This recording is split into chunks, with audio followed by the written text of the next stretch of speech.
and that's why you don't use the other side of the toilet paper. Oh, that's right, folks. Yes, some things are better left unsaid, and we'll just go ahead and say that the rest of that conversation you did not need to hear. But I do like, Adam, that you're keeping. I mean, it has two sides. I mean, like two sides. I know. Not everything has two sides. Let's just say that. Welcome everybody back to yet another. Like I always say, this is our second time trying this, but I'll say it again: the penultimate episode. Okay, because I feel like that's an important big word to say, and it makes me sound important. But it is the second to last episode of this season of UnDisrupted, season 9. Adam, opening debate today. You and I had this conversation. I forgot where we were. But we were talking about background TV show. We were sitting somewhere, and like there were some shows on in the background. Like we weren't watching what they were. And we're like, you know what? What's the best white noise TV show? Like just a background show to have on, like you don't care, but it needs to be on in the background. For you, what is it? Well, first of all, let me say, white noise got to be white. But I digress. I knew it was coming. Okay. But you know what? One thing I would say is probably something on HGTV, like House Hunters or whatever, because like you go to the doctor's office and they're playing like House Hunters or something. It can grab your attention for a moment while you're sitting there and you're kind of interested, but you ultimately don't care if the person found the house or whatever. It's not like you're going to go home and find that episode and say, which house did they get? But yeah, it gets your interest while you're there in that moment. It's a good easy watch. You can put it on in the background while you're cleaning. Just kind of have some noise going on. You don't really care about it, but House Hunters. That's my show. What about you?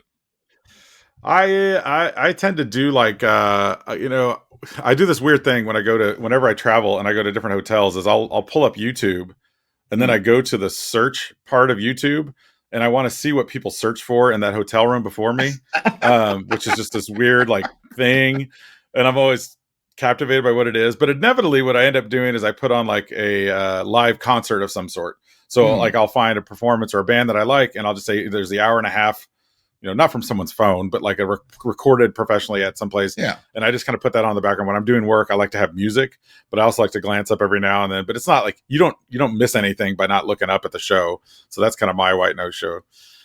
But enough about us.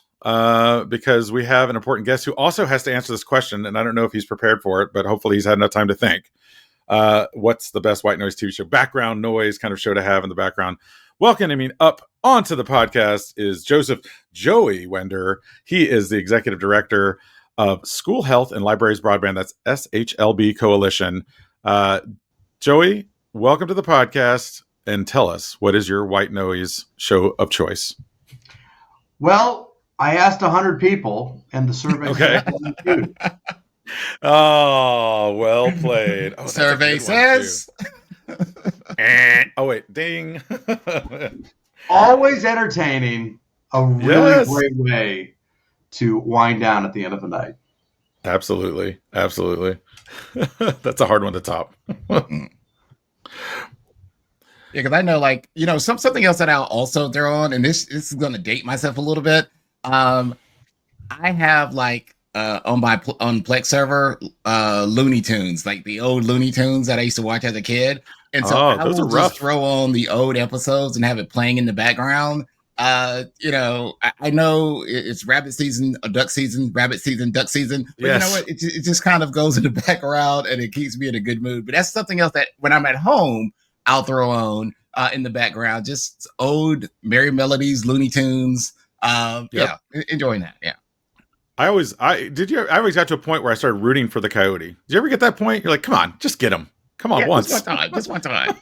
Like he's supposed to be the bad guy, but I'm like rooting for him now. But yeah, anyway, we're going off the rails before we even started, Adam. All right, so Joey, tell us a little bit about your hero journey, your career path. Like, how did you end up at SHLB? Like, tell us how we got there. And we can call it Shelby. We could call it by its female acronym. Okay. So it's the SHLB Coalition. I worked on the Hill for over 13 years, all of it in telecom and tech policy, and most of it for Senator Ed Markey. He's a Democrat from Massachusetts. One of his accomplishments was passing the 96 Telecom Act, which created the E-rate. So E-rate provides schools and libraries with funding around the country. And so I left the Hill. I went to the Biden administration, and I administered a $10 billion fund called the Capital Projects Fund. And when John Windhausen, the former former executive director of Shelby, decided he was ready to move on, I said, well, I'll come home. I'll come over to Shelby. This sounds perfect for me. And so now here I am, lifting up the voices of schools, libraries, and health clinics around the country. And it's an honor and a privilege to be in this role. It's interesting. You spent some time on the Hill, so a lot of the main players there. And I feel like Congress lately has kind of been up to no good, really, when it comes to broadband access for our students. Because I think, last summer the FCC passed a policy that allows E-rate to help pay for the cost of school and libraries to lend out Wi-Fi hotspots. And that was a huge thing, like especially during the pandemic. I remember, Adam, when you were a tech director at the time, you were doing that very thing there in Georgia. But then I know just a few weeks ago, the Senate passed a resolution to basically rescind that policy. And the House, I think, is voting on it this week or next, could do the same thing. So let me ask you this question first, because this baffles me in some ways. And I'm trying to get, I want to try to understand, but why would some people in Congress want to take away internet access in that sense? I can't speak to the motivations of members of Congress, but what I can speak to are the consequences of their votes. Okay. Right? And a vote to approve this resolution, to throw out the FCC's hotspots program, is a vote to send kids back to the parking lots of Taco Bell to do their homework. Yep. Yeah. That's what this vote is, right? And so stepping back for a second, there's something that's called the homework gap, right? Mm-hmm. There are millions of children around the country that don't have access at home. Now, affluent students do, underprivileged kids do not. It's the homework gap. It predates the pandemic, in fact. And we know what the solution is. The solution are hotspots.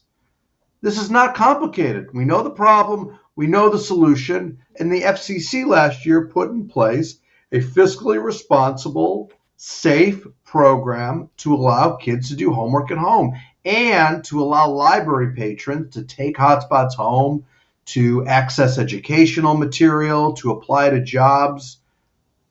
Again, problem, solution. Yet, Congress may take it away.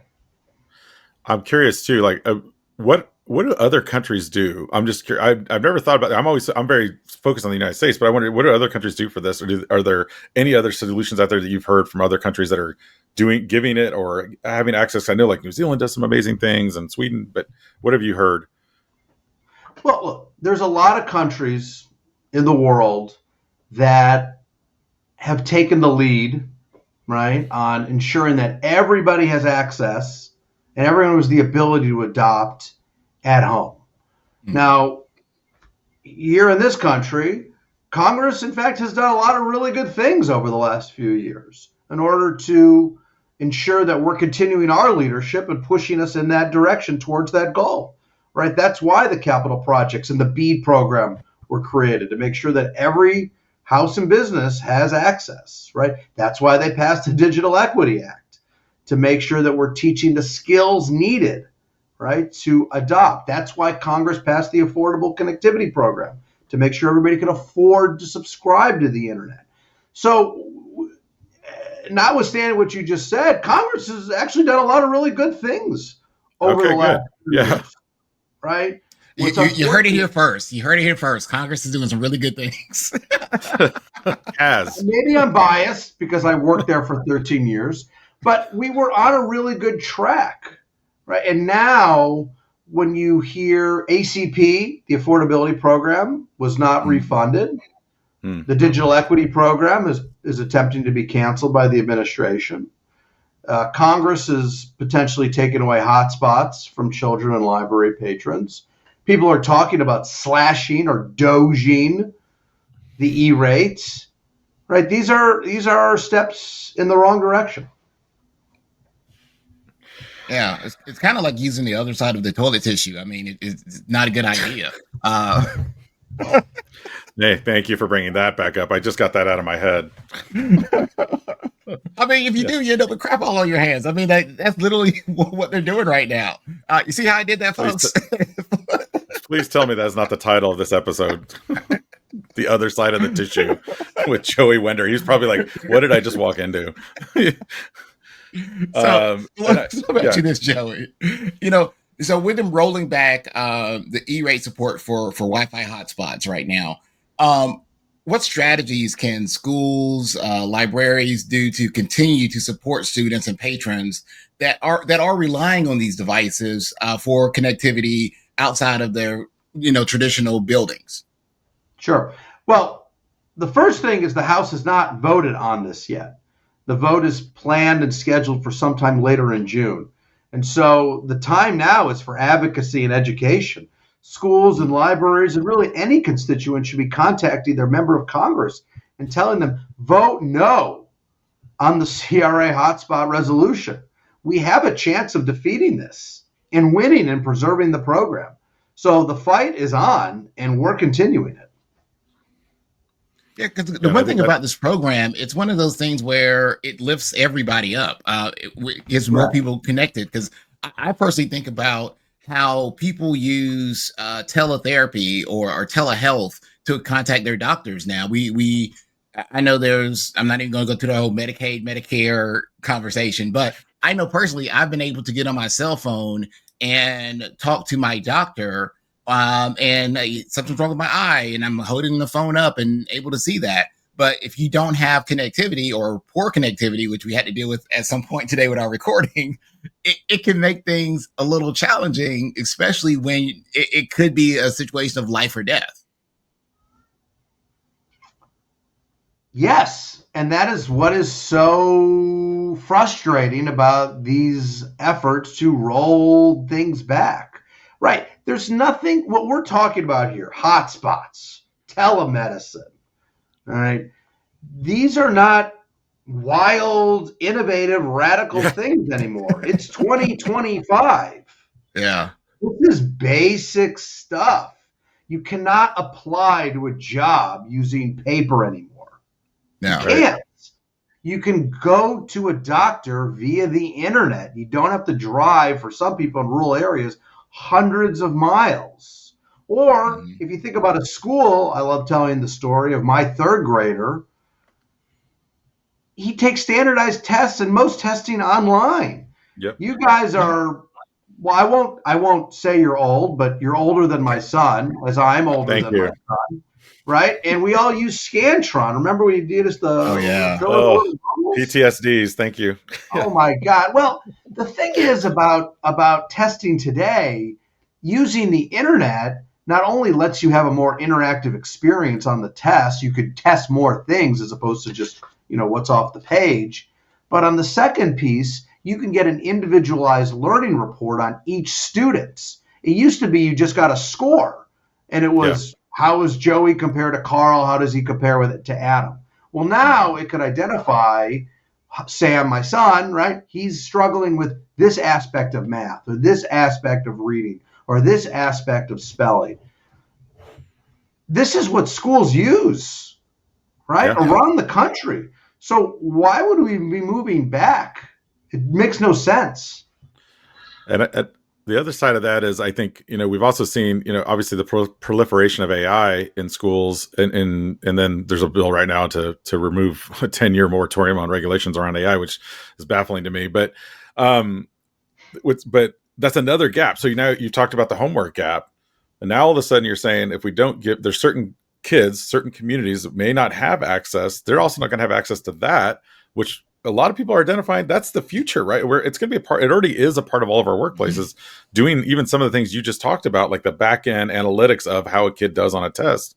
I feel like that's going to widen that gap even further, right? There's a disconnect here. Yeah. On one hand, you get politicians who stand up and say, we have to win the race in the 21st century. We have to compete in the global economy. We have to compete with, we'll leave them nameless, our global enemies, right? Sure. And in the same breath, cut the infrastructure that invests in our children. Look, at the end of the day, networks, internet access, it's infrastructure, and it is an investment in our future. Just in the same way that it's an investment to improve our roads, our bridges, our transit, our electric grid. It is an essential service. It's a utility. So we should be investing in it. Yeah, I think that's so true. Go ahead, Adam. Right now, because you mentioned our kids. My daughter is in the room next to me right now. This summer, they're on summer break, but she's taking Spanish 1 and 2 for an accelerated track, so she can go ahead and earn that credit for high school. So because we have internet at home, she's able to do that. But when you're talking about kids who don't have that home access, they are now missing that opportunity to get accelerated. To have opportunities to take Spanish 1 and 2 if this goes away. So, and that's the thing, is we're hurting our students. And you're talking about school choice and parent choice, whatever. I choose for my kid to be connected. How about that? How about that? You know, help my child stay connected to the internet and do stuff. That's what I want to see. Listen, it's just such a terrible thing for someone to take a summer class and learn better Spanish. It's like, what are we talking about here, right? This is what we should be doing. This is great. Adam, you're a great parent, right? Is that what you're looking for here?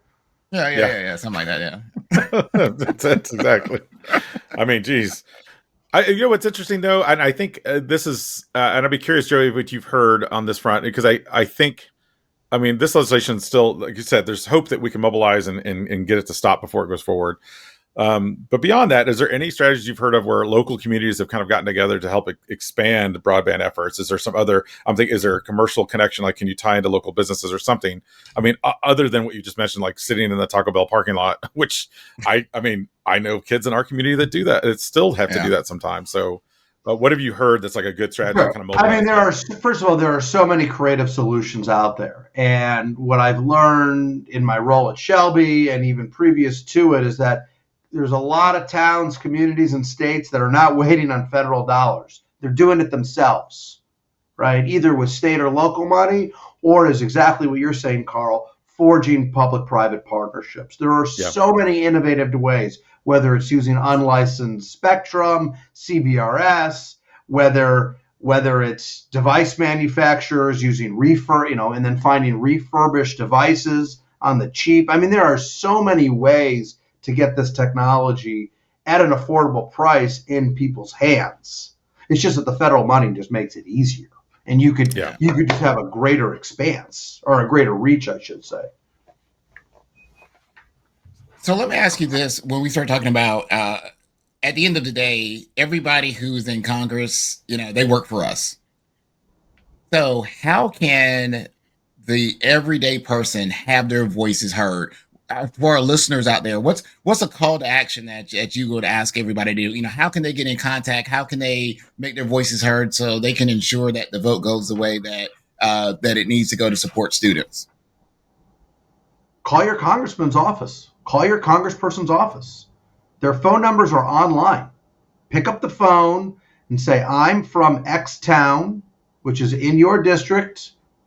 Okay. And I know that you're going to have to vote on this hotspot bill sometime later in June.